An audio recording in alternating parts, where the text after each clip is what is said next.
Здравствуйте, меня зовут Кононова Аяна. Я ученица 2 класса Павловской средней школы.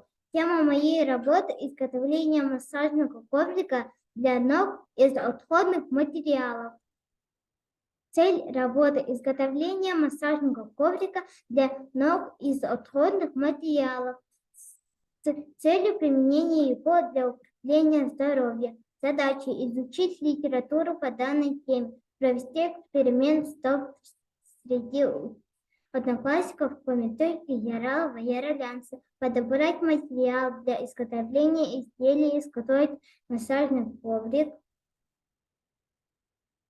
Наиболее распространенным заболеванием стопы у детей является плоскостопие. По методике Яралова-Яролянца мы проверили плоскостопие учащихся 2 класса МГО Павловской средней школы. В эксперименте приняли участие 8 учащихся. Результат исследования показал, что 3 учащихся имеют нормальную стопу, 3 учащихся имеют плоскостопие 1 степени, 2 учащихся 2 степени. Чтобы устранить эту проблему, мы из отходов материалов изготовили массажный коврик.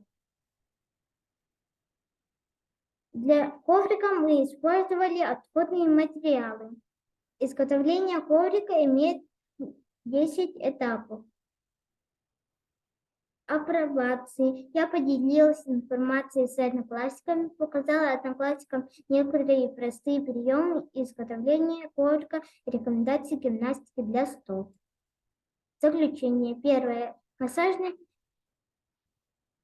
коврик можно изготовить своими руками из отходных материалов.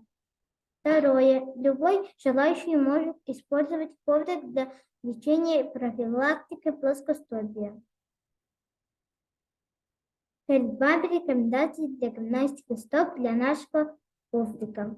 Спасибо за внимание. Желаю всем здоровья.